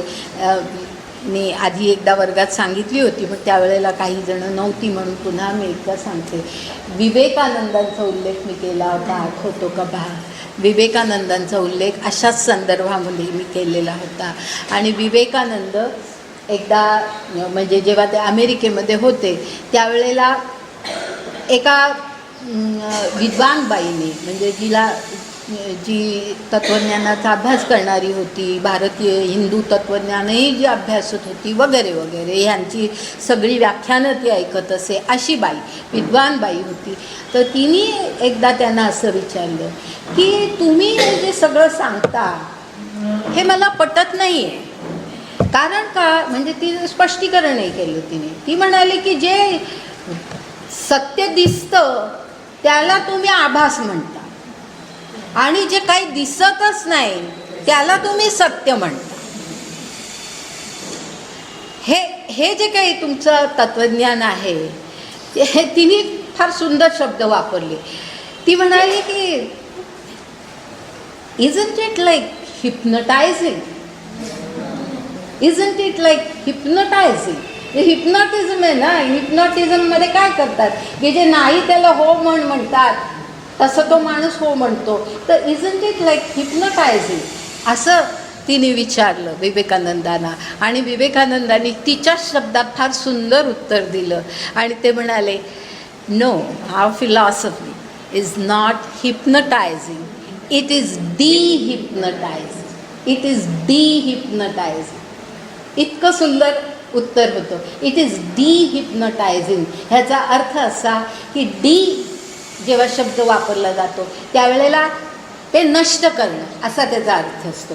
तर डिहिप्नोटायझिंग म्हणजे जे तुम्ही हिप्नोटाईज झालेले आहात, जे असत्य गोष्टीला तुम्ही सत्य मानता आहात, जे तुमच्या मनामध्ये बसलेलं आहे ते आम्ही काढून टाकतो आणि सत्य काय आहे हे तुम्हाला आम्ही सांगतो. तर इट इज डिहिप्नोटायझिंग असं त्यांनी सांगितलं. आणि तेच या ठिकाणी आहे की आपल्याला खूप वेळेला वाटतं की सारखं जे असं पुन्हा पुन्हा हे जे येतं आहे की तू ह्याच्याकडे लक्ष दे, आत्म्याकडे लक्ष दे आणि शरीराकडे लक्ष देऊ नको, हे जे सारखं सांगितलं जातं त्यावेळेला कुठेतरी मनामध्ये आपल्याही विचार येतं की कसं आपल्याला जे दिसतं. आणि म्हणूनच मध्यंतरी त्यांनी असं म्हटलं सुद्धा की अर्जुना, तुला जर माझा हे आत्म्याचे विचार पटत नसतील आणि तुला कारण देह मरताना दिसतोय तर त्यामुळे तुला जर तसं वाटत असेल तर तू त्या प्रकारे विचार कर आणि मग असं लक्षात घे की देह नाशवंत आहेस, तो कधीतरी मरणार आहेस, त्यामुळे तू शोक कशाला करतो, असंही त्यांनी थोडं स्पष्टीकरण केलं. पण हे पुन्हा आता ते त्या आत्म्याच्या विनाशी स्वरूपाकडे ते गेलेत आणि अविनाशी स्वरूपाकडे ते गेलेले आहेत आणि ते त्याबद्दल ते सांगत आहेत. आणि मग पुढे आता ते काय म्हणत आहेत, आता थोडा वेगळ्या प्रकारे त्यांनी भगवंत उल्लेख करत आहेत. जयाची आरतीची भोगित विषयी यजिले संत, जया लागी विरक्त वनवासीये. आता ते काय सांगतायत ह्या ठिकाणी, जयाची म्हणजे जे चैतन्य आहे, कारण आधी त्या चैतन्याचा उल्लेख केला आहे ना त्यांनी, चैतन्यावर तू लक्ष दे असं त्यांनी म्हटलेलं आहे ना, तर त्या चैतन्याबद्दल आता ते बोलत आहेत. म्हणजे परमात्मस्वरूप, आत्मस्वरूप ह्याबद्दल ते बोलत आहेत. आणि ते म्हणत आहेत जयाची आरतीची भोगित विषयी त्यजिले संत. इथपर्यंत एक भाग आहे या ओवीचा, इथपर्यंत एक भाग आहे. आणि तो त्याच्यामध्ये काय म्हटलं आहे, आरती ह्याचा चुकीचा अर्थ घेऊ नका. आरती ह्याचा अर्थ इच्छा करणं, इच्छा असणं. आपण आर्तभक्ती म्हणतो ना किंवा आर्तभक्त म्हणतो. आर्तभक्त ह्याचा अर्थच असा की जो काहीतरी इच्छा आपली पूर्ण करावी भगवंतानी म्हणून, काहीतरी फळं मागण्यासाठी म्हणून जो देवाची उपासना करतो, भगवंताची उपासना करतो, तो त्याची भक्ती ती आर्तभक्ती किंवा तो आर्तभक्त. तो जो आर्त शब्द आहे तो इथे आहे. तर आर्त याचा अर्थ इच्छा. जयाची आरतीची भोगित म्हणजे ज्या इच्छा म्हणजे जे भोगण्याची इच्छा. आरतीची भोगित म्हणजे जे भोगण्याची इच्छा. चैतन्याला उद्देशून म्हटले जे भोगण्याची इच्छा. आता भोगण्याची इच्छा ह्याचा अर्थच असा की आपल्याला परमेश्वर साक्षात्कार होऊ दे, आत्मसाक्षात्कार होऊ दे, आपल्याला आत्मबुद्धी आपल्यामध्ये राहू दे, देहबुद्धी आपली जावी, हे हाच सगळा त्याच्यामध्ये अर्थ आहे. तर जयाची आरतीची भोगित म्हणजे तो भोग. त्यांना भोग कुठला पाहिजे असतो, तो भोग पाहिजे असतो की चैतन्याचा भोग पाहिजे असतो. त्यांना ह्या इहलोकीचे भोग नको असतात. लक्षात आलं ना, ह्या जगामधले भोग त्यांना नको असतात. की जे सामान्य माणसाला हवे असतात ते त्यांना नको असतात. तर कुठले भोग त्यांना काय पाहिजे असतो, तर चैतन्याची आरती, चैतन्याची इच्छा ते करत असतात. आणि असे कोण असतात, तर संत म्हटलंय पुढे. संत हा शब्द आलाय बघा. हां, संत, विषयी त्यजिले संत असं म्हटलेलं आहे. आता ह्याचा अनुवाद आपल्याला 2 प्रकारे करता येतो. अगदी साधा सरळ अनुवाद जर आपण करायचं ठरवलं तर आपण असं म्हणू शकतो की संतांनी विषयांचा त्याग केला. विषय म्हणजे इंद्रियांचे विषय, इंद्रियांचे सगळे जे भोग असतात, जे आपल्याला हवं असतं, आपल्या इंद्रियांना जे सगळं हवं असतात, इंद्रिय सुख ते विषय, तर त्या विषयांचा संतांनी त्याग केला. हे सरळ त्याचा जर अर्थ काढला तर असा अर्थ होतो. परंतु या ठिकाणी थोडं ज्ञानदेवांची भाषा आहे आणि अशा प्रकारे ज्ञानदेवांची भाषा आपल्याला खूप ठिकाणी म्हणजे ते बरोबर उलटं काहीतरी शब्द रचतात आणि त्याच्यातून फार मोठा आणि सुंदर अर्थ निघतो. आणि तो कसा आहे पहा, विषयी त्यजिले संत. त्या ई वरती अनुस्वार आहे, तुम्ही पहा आहे ना, विषयी ह्याचा अर्थ असा, विषयांनी संतांना त्यागलं, विषयांनी संतांचा त्याग केला. हा फार सुंदर एक विचार आहे आणि फार महत्त्वाचा आहे, लक्षात घ्या. विषयांनी संतांना त्यागलं म्हणजे संतांकडे ते विषय जाईनासेच झाले, नको. कारण त्यांना नको आहे, संतांना आपण नको आहोत हे विषयांनाच कळलं, विषयांनाच ते कळलं, त्या सगळ्या इंद्रियांच्या सुखांनाच ते कळलं की संतांना मुळीच आपली गरज नाही आहे. संतांना भोग कुठले हवेत, चैतन्याचे भोग हवेत हे त्यांना कळलं, म्हणून त्यांनी संतांना त्यागलं. आता ही जे रचना आहे ना ह्यांची, ज्ञानेश्वरांची, ही ह्याचा म्हणजे परिस्थितीची एक उच्च अवस्था आहे. किंवा कसं पहा की संतांनी विषयांना त्यागणं, ह्याच्यापेक्षा विषयच घाबरले संतांना आणि नको म्हणाले, पळाले त्यांच्यापासून, ही अधिक उच्च अवस्था आहे. आणि ती या ठिकाणी ज्ञानदेवांनी मांडली आहे आणि ती आपण लक्षात घ्यायची की काय म्हणजे संत नको रे बाबा असं त्यांना वाटलं विषयांना, हे उच्च आहे. आणि हे म्हणजे हे सांगताना आणखीन एक उदाहरण, अशाच प्रकारचं मी आणखीन एक उदाहरण सांगते की गुरुदेव रानडे, ऐकून माहिती आहे सगळ्यांना हो ना, गुरुदेव रानडे, त्यांचं जर आपण चरित्र वाचलं तर त्या चरित्रामध्ये अनेक त्यांच्या जीवनातले प्रसंग आहेत आणि त्यांना भेटायला आलेल्या व्यक्ती, त्या व्यक्तींनी काय प्रश्न विचारले, ह्यांनी काय उत्तरं दिली, अशा अनेक गोष्टींचे उल्लेख त्यांच्या चरित्रात आहेत, इतर काही पुस्तकांमध्ये आहेत. तर तसं त्या अशा एका ह्या पुस्तकामध्ये असा एक उल्लेख आहे की जिथे असं म्हटलेलं आहे की एक फॉरेनर कपल, एक पाश्चात्य देशातून आलेलं एक जोडपं त्यांच्याकडे आलं गुरुदेव रानडेंकडे. आणि गुरुदेव रानडे म्हणजे नुसतेच अध्यात्म ह्याच्यामधलेच फार मोठे हे होते असं नाही, ते खरोखरच फार प्रचंड मोठी विद्वत्ता होती त्यांची. म्हणजे ते शिकत होते ना, त्यांची युनिव्हर्सिटीमध्ये रेकॉर्ड्स आहेत अशी, म्हणजे असं कोणी केलेलंच नाही. त्यांच्या परीक्षकांनी म्हटलेलं आहे असं की हे कोण आहे, हे असं लिहिणारे पेपर्स, असं लिहिणारी ही व्यक्ती कोण आहे असं परीक्षकांना वाटलं. अशा प्रकारचे रेकॉर्ड्स त्यांचे आहेत. असे प्रचंड विद्वान माणूस, त्यांच्याकडे असं एक फॉरेनर कपल आलं होतं आणि तेच म्हणजे त्यांना भारतीय तत्त्वज्ञाना, हिंदू तत्त्वज्ञानाबद्दल खूप हे होती, आस्था होती. आणि गुरुदेवांच्याकडे ते आले आणि त्यांना असं म्हणाले की तुम्ही आम्हाला म्हणजे मार्गदर्शन करा, आम्हाला तुम्ही सांगाल तसं आम्हाला वागायचं आहे, तर तुम्ही आम्हाला कसं काय काय करावं, काय करू नये ह्याच्याबद्दल आम्हाला थोडं मार्गदर्शन करा. तर गुरुदेव त्यांना काही सांगत होते की असं करावं, असं करू नये वगैरे अशा गोष्टी ते सांगत होते.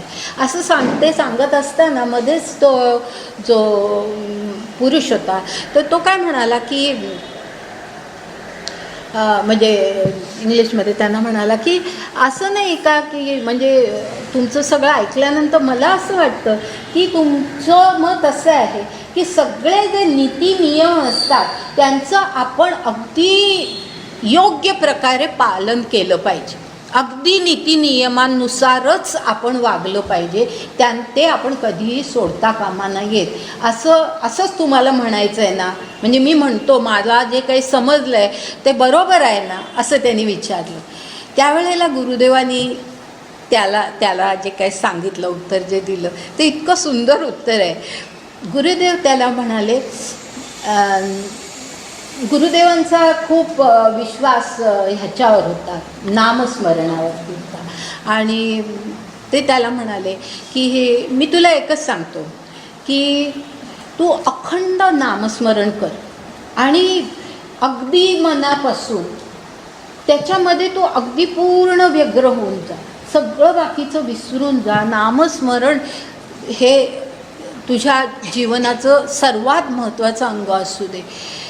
आणि तसं झालं ना की आपण नीती नियमांनुसार वागलं पाहिजे अशी वेगळी जाणीव मनामध्ये आणण्याची गरजच नाही, कारण आपोआपच नीती नियमांनुसारच तू वागशील.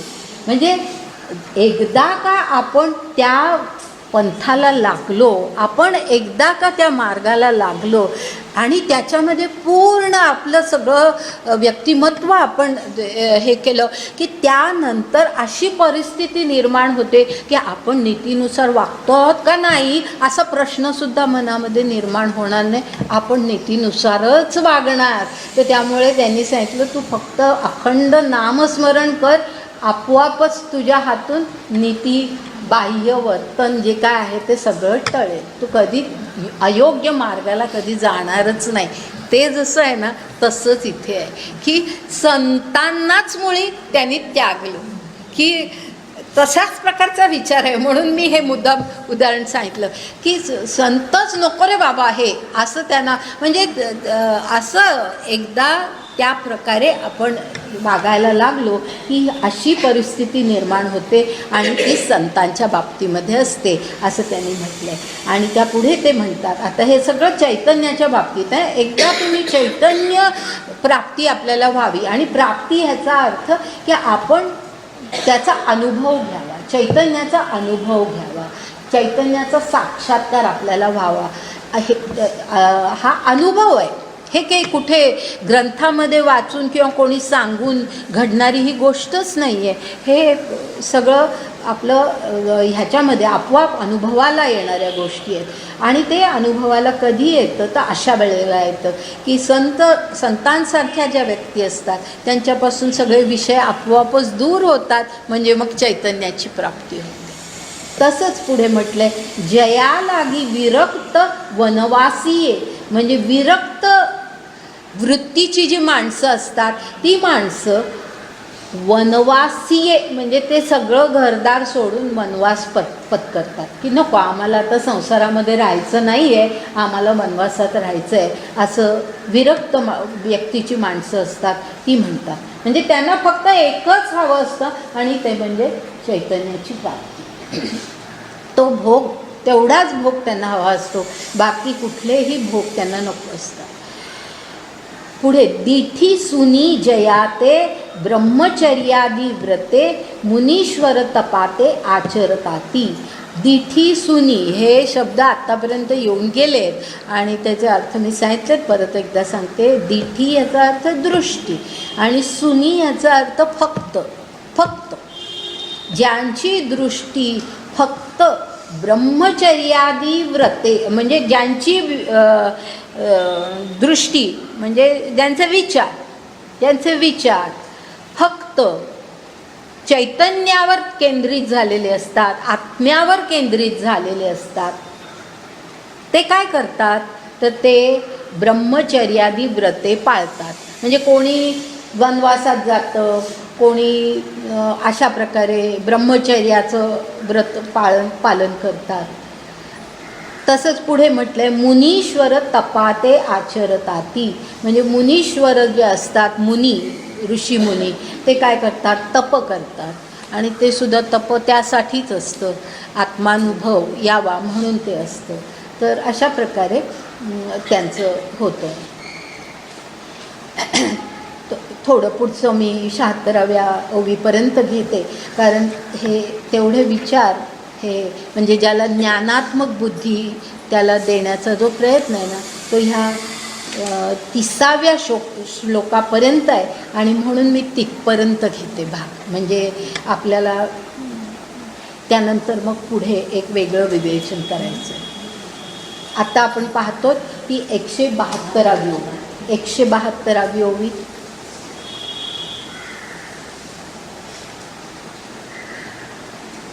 आता हे सगळं चैतन्याच्या प्राप्तीसाठी काय काय कोण कोण करत असतं त्याचा उल्लेख यामध्ये आहे. एक अंतरी निश्चल म्हणजे काही माणसं आतमध्ये अगदी पूर्ण निश्चल होतात. म्हणजे काही चंचलता त्यांच्या मनामध्ये राहतच नाही. त्यांची बुद्धी, त्यांचं चित्त, त्यांचं मन हे सगळं फक्त आत्म्यावरती केंद्रित असतं आणि त्यामुळे ते निश्चल होऊन जातात आतमध्ये. जे निहाळिता केवळ विसरले सकळ संसार जातं. म्हणजे जे त्यांना ते आत्मदर्शन जे काय व्हायचं असतं ते जर समजा त्यांना झालं, अशा ह्याच्यामुळे निश्चल राहिल्यामुळे जर त्यांना आत्मदर्शन झालं. असे निश्चल कोण असतात? ज्ञानी माणसं आणि ध्यानी माणसं. लक्षात घ्या, ध्यानमार्गाने जाणारी आणि ज्ञानमार्गाने जाणारी माणसं जी असतात ती अशी आतमध्ये निश्चल होतात. म्हणजे फक्त त्यांचं लक्ष त्यावरतीच केंद्रित झालेलं असतं. ज्ञानमार्ग आणि ध्यानमार्ग हे 2 मार्ग असेल की ज्याच्यातून जाणारी माणसं म्हणजे जे मार्ग जी माणसं स्वीकारतात ते अशा प्रकारे निश्चल होतात, आतमध्ये पूर्ण निश्चल होतात. आणि जे निहाळता म्हणजे त्यांना समजा जर का अनुभव आला, त्या साक्षात्कार जर त्यांना झाला, मग विसरले सकळ संसार जातं. म्हणजे त्यांना मग कशाची पर्वा नाही, त्यांना काही दुसरं नाही, ते त्या ह्याच्यामध्ये विरून जातात. जशी एखादी नदी समुद्रामध्ये मिळूनच जाते, पुन्हा ती दिसतच नाही, त्याप्रमाणे हे सगळे त्याच्यामध्ये विरून जातात. पुढे एका गुणानुवाद करिता उपर काय होतं? हां अनुभव आला म्हणजे काय होतं? मला आला नाही. आणि अनुभव ही गोष्टच अशी आहे ना की अनुभव हा जसं पहा, मी एक दुसरं उदाहरण देते की अनुभव ही सांगण्याची गोष्टच नसते. हां कसं पहा, की आता समजा एखाद्या माणसाला एखादा पदार्थ खायला दिला आणि तो म्हणाला, ह्याने विचारलं, ज्याने दिला त्यांनी, कसं आहे रे? तर तो म्हणाला की हो गोड आहे. तर तो हो गोड आहे, कसा मधासारखं गोड आहे का? नाही. मग गुळासारखा गोड आहे का? नाही. साखरेसारखा गोड आहे का? नाही. आता त्याला सांगता येत नाही, त्याला गोडी कळते पण त्याला सांगता येत नाही. ही जी परिस्थिती आहे ना ती कशासारखं आहे आपण सांगावं? ते साखरेपेक्षा वेगळा आहे, मधापेक्षा वेगळा आहे, ह्याच्यापेक्षा वेगळा काहीतरी, पण गोड आहे एवढं त्याला कळतं. हा अनुभव असतो. हा अनुभव आपण सांगू शकत नाही आणि ते ह्या तर बाबतीमध्ये अगदी आहे. आणखी अनुभव सांगणं हे खरोखर कठीण आहे की काय, त्याच्यामध्ये ती माणसं विरूनच जातात मुळी. की त्या अनुभवामध्ये. आणि त्याचा उल्लेख ह्या पहिल्या ह्याच्यामध्ये आहे बरं का, की ज्यांना तो निहाळिता केवळ विसरलं सकळच संसार जातं. ज्ञानी ध्यानी जे असतात ना ते अशा प्रकारचे, ध्यानी म्हणजे योगी माणसं ही तशा प्रकारची असतात की त्यांना ते सांगता येईल असं नाही. आता ह्यांना रामकृष्णांना विवेकानंदांनी किती वेळा विचारलं होतं, मला ईश्वर दाखवा, मला ईश्वर तुम्ही दाखवा, ईश्वराचा अनुभव मला घ्यायचा आहे. रामकृष्णाने त्याला अशा किती तरी काळ गेला की काही सांगत नव्हते त्याला की ईश्वर म्हणजे काय. त्यांना अनुभव होता पण ते त्याला सांगत नव्हते काय ईश्वर म्हणजे काय. पण शेवटी एकदा अशी परिस्थिती, आपण जर विवेकानंदांचं किंवा रामकृष्णांचं चरित्र वाचलं तर त्याच्यामध्ये आपल्याला वाचायला मिळतं की एकदा अशी वेळ आली की तो हट्टालाच पेटला, की विवेकानंद हट्टाला पेटले की मला तुम्ही आज सांगा, मला ईश्वराचं दर्शन घ्यायला. आणि त्यावेळेला रामकृष्णांनी त्याच्या छातीवरती असा हात ठेवला जोरात, आणि तो जो काही त्याला आतमध्ये झटका बसला, इतका त्याला काहीतरी झटका बसला की तो शुद्ध त्याची हरपली, तो पडला. हात ठेवलेला होता आणि तो पडला. त्याला ते सहनसुद्धा झालं नाही, सहनसुद्धा झालं नाही. पण त्याला हवा होता अनुभव तो दिला. पण विवेकानंद फक्त एवढंच सांगतात की मला असं असं झालं त्याच्या पुढे. पण म्हणजे आतमध्ये आणखी काय झालं की काय परमात्म स्वरूप ईश्वराचं दर्शन म्हणजे काय हे त्यांना आणखीन वेगळ्या काही शब्दामध्ये सांगता आलं नाही. पण त्याच्यानंतर विवेकानंद कुठल्या कुठे पोचले, हे म्हणजे तो अनुभव त्यांना कुठल्या कुठे घेऊन गेला हे आपण लक्षात घेतो. तर अनुभव सांगता येत नाही, तर हे आपण लक्षात घेऊया. मला वाटतं आज इथे थांबते, पुढचं जे आहे ना ते आपण नंतर घेऊ. कारण अशा खूप गोष्टी आहेत की मलासुद्धा ना असं अचानक एकदम कुठेतरी थांबावं असं वाटत नाही. पण अजून एक 2 श्लोक 30पर्यंत मला जायचं होतं, पण त्याला अजून थोडा उशीर होईल. तर आज थांबूया आणि पुढच्या वेळेला मग ते मला आठवण करा. आपण कुठल्या 173व्या विषयाला 172. हां, हे जे पुढचं आहे ना, तर पुढची जी ओवी आहे ना ती थोडी तुम्ही म्हणता त्या प्रकारची, म्हणजे त्या ठिकाणी मी तुम्हाला सांगेन की अनुभव सांगायचा, तर ते सांगण्याचा प्रयत्नही काही जण करतात. त्याचा उल्लेख पुढच्या ह्याच्यामध्ये आहे आणि तुम्ही पुढच्या वेळेस